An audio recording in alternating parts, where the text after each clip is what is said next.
Hi folks, this is Dr. Rob Cywes, and today we are going to talk about 10 critical factors, 10 critical mistakes that keto rookies make.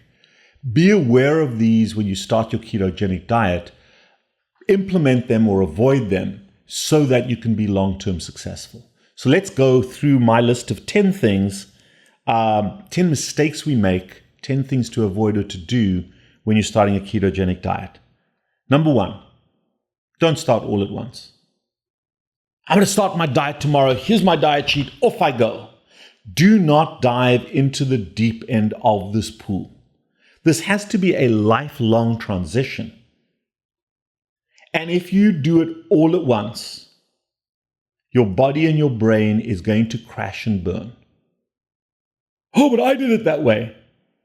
Yeah, you can crumple up the cigarettes and throw them away. But the first time you do it, you will never, ever be successful at quitting smoking. We only quit smoking the last time. And the problem with diets is it will fail the first time. It always does. And it doesn't fail because of the diet, but we blame the diet and then we bounce to another one. You see, when you quit smoking and you relapse, you keep quitting smoking until it's final. But so many people, I tried a ketogenic diet for a month. I lost a little bit of weight, but it didn't work. So now I'm on a vegan diet.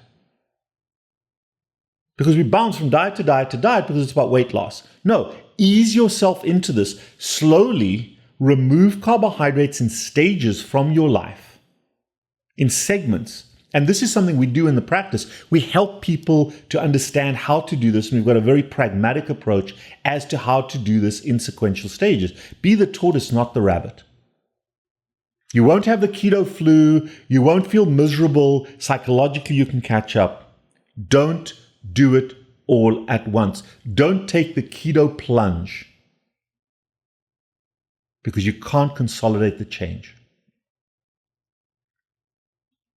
Don't go and run a marathon tomorrow. Start walking, then jogging, then work up to it. Same principle. Second mistake that people do is they get rid of all the carbohydrates in their house. I'm going to start keto tomorrow. I'm going to get rid of all the carbohydrates. I throw up this big bag. And that is a big mistake. You know why it's a big mistake? It's absolutely fine to get rid of the carbohydrates, but they were there for a purpose.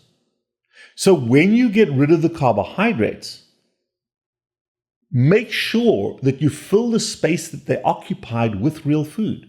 Bring in real food. Get rid of the pizza and bring in a steak. Get rid of the rice and bring in some leafy vegetables.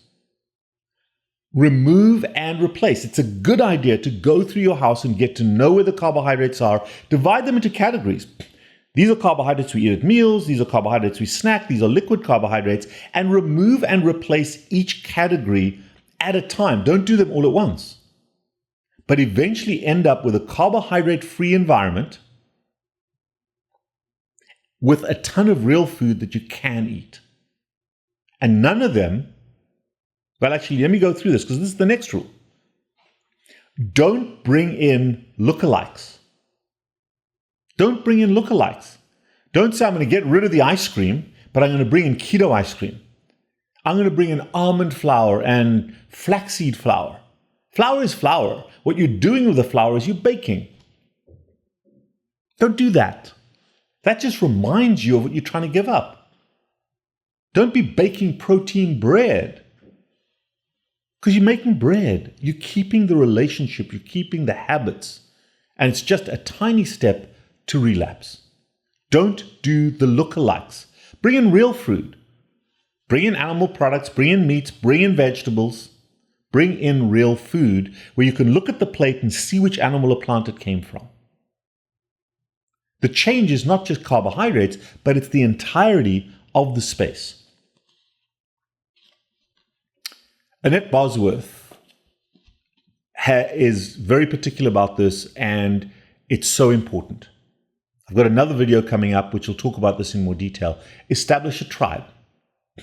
Establish a tribe. Gather people around you for support. There are 3 categories of people around you. Those that are doing it with you are the best. Yes, let's do this together. And those people will be there for you when you're weak, and you will be there for them when you're strong and they're weak. That support, let's do this together as a family, or let's do this together as a couple, or a father-son, or a mother-daughter, or whatever it may be. Let's do this together is the best way to do this. The second best way to do it is to share your intent with the family. Share your intent with the other people that share the space, and hopefully they support you in the journey. They may not be doing it with you. They may be saying, hey, you know what, I'm not ready to do this. But I'm not going to leave the cake out on the counter. I'm not going to sit there and offer you M&Ms when I'm munching through them and you sitting next to me. I'm going to be respectful of your journey. Can you imagine if you were trying to quit smoking and somebody was sitting there blowing smoke in your face? It's called respect. And whether you agree or disagree with my journey, respect me as a human being to not try to sabotage me. And there are lots of folks out there that depend on their support system, even though their support system is not doing it with you. And I'm so thankful to my older kids who at the age of 5, we sat down and had this conversation. We said, look, guys, please, for my sake, let's not have ice cream in the house. That's fine, Dad, but what are we going to do instead? Well, let's go to Dairy Queen on a Tuesday night after soccer practice. You can get your ice cream. The rule is I'm not allowed to have a lick of that ice cream because otherwise we won't go there. And for 13 or 14 years, that happened. No ice cream in the house, which helped me. That was a sacrifice they made. But then I would take them to have ice cream on a Tuesday night after soccer practice. So it became a special event, not something you could do drive-bys with, but everybody got what they wanted. So they were supporters of what I was doing, even though they weren't necessarily as fastidious participants. And then the third category of person is, I don't care. You need to be stronger-willed. You need to control yourself. It's up to you. I'm not fat. I'm not diabetic. I'm going to sit here and eat a tub of ice cream. And if you don't like it, screw you. You should show self-discipline. You should show self-control. Those are the saboteurs. And you can even get them more subtly. Those that say, I'm going to help you, but then they hide the carbohydrates away. Of course, you're going to stumble upon them. You can't change that person. But if they're not willing to step up and help you out, and they don't care that much about you, I'm going to say something that's kind of difficult to hear, but maybe you should question that relationship. Or maybe it is you that is driving that relationship. You know how many patients I have who buy crap for their family as a pretext? Oh, it's for the family. I'm not going to eat this. I'm okay. I don't eat the pasta or the bread or the rice. It's for them. But they go out and they bring it in. No, you never buy crap for other people. You're buying it for yourself, and you're using them as this distorted legitimacy to allow yourself to still have access to it. You want to fail? Best way to fail. If they want to bring it in, they can bring it in, but you do not have to participate in that process. And there's a whole segment, there's a whole new episode on dealing with saboteurs and not being a victim.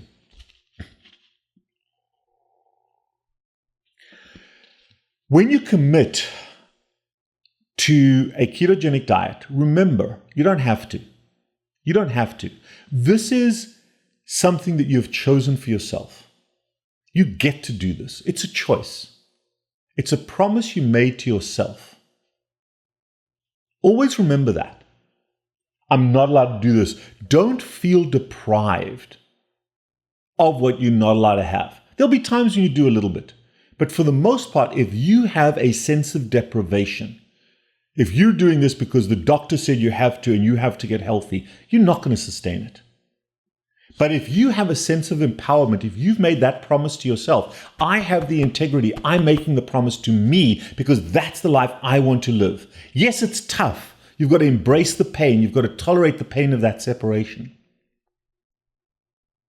But if you get to do this, it's very different than if you have to do this.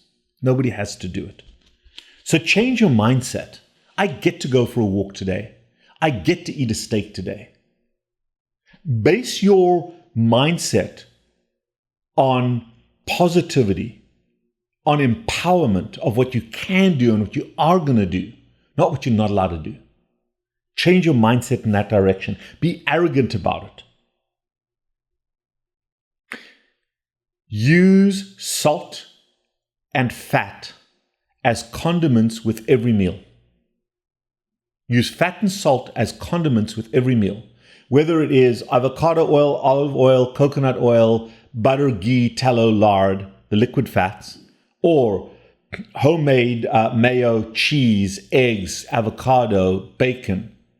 Add fat to every meal to suppress your appetite and give you early prolonged satiety. It's called becoming fat adapted. Very, very important. And people often make that mistake. Salt and fat is okay to eat. Do not think that they will cause harm. They are a healthy replacement for carbohydrates in your life. If you go very slowly and you start with a rich mixture of carbohydrate-based plants, don't be afraid to eat carrots and peas, some broccoli, some Brussels sprouts in the first week or two.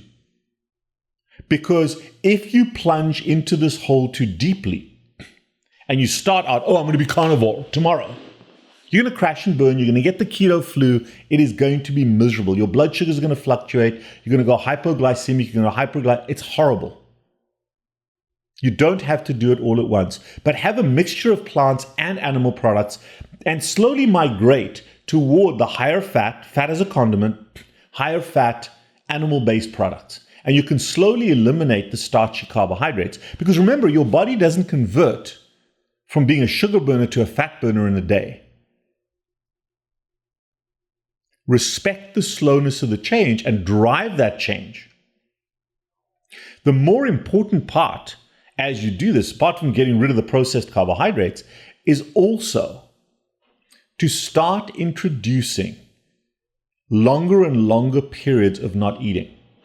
And what you want to do there is to leverage your sleep at night as part of that long equation. So if you go from the last meal you ate last night, then in the morning, try to go as deep into the day as you can before you consume calories.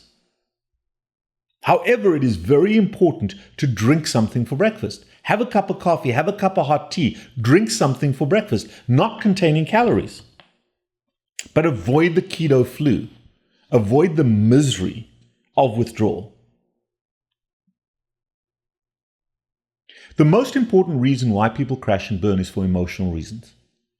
So if you're going to start a ketogenic diet, simultaneously parallel and as a matter of priority, consciously force yourself to get out and go for a walk, to develop a new hobby, to engage spiritually or develop some yoga or meditation time, to have an empathetic relationship to give you emotional buoyancy, to replace the role that carbohydrates have in your life, and establish, next point, establish a relationship with a bridge drink. Always have something available to you that you can put in your mouth. It doesn't have to be perfect, that you can put in your mouth as a drink that does not contain calories. And if you want to put a little bit of MCT oil or a little bit of heavy cream, I would agree. I prefer the heavy cream in your coffee. It suppresses appetite. It is perfectly fine. Because I'd rather you go to your coffee than be vulnerable to having a snack. If you want to use keto supplements for a little while, keto chow or MCT oil, that's fine to suppress appetite, but don't do that long term. Bullet coffee is great in the first few weeks, but set a divorce date. Set a date where that ends. Don't keep adding sticks of butter to your coffee, because if you're eating butter, you're not eating your own fat.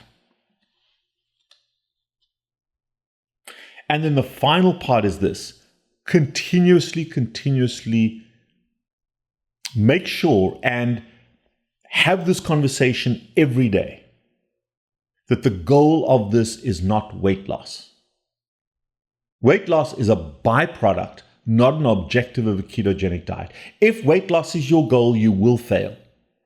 If changing the behavior that made you fat, if restoring health through insulin sensitivity is your objective, and you consciously reinforce that every day to yourself, then you are going to sustain this way of life, even through patches where you don't lose any weight, where the scale doesn't move, where the scale may even go up a pound or two. It is not a linear progression. It is a stair-step process. It is not an indictment of failure if you level off for a little while, you gain a pound or two, but you want to tweak the system and drop it down. Remember, this is a behavioral transformation. It is not a calorie-reduced weight loss diet. Those are the 10 things when people adopt dietary methodology, instant methodology, when they have rigid rules that are impossible to keep going. Those are the mistakes that keto rookies make that get them to fail. Are there more? Sure there are. But those are the fundamentals. Have an open mind. Use an addiction approach.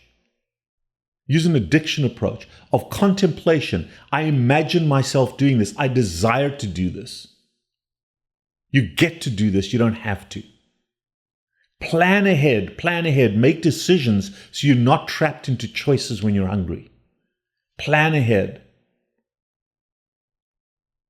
And then execute in a stepwise fashion where every day you challenge yourself to move forward. And under those conditions, with the support of a healthy tribe, you are more likely to be successful. But understand the final point, the little bonus point.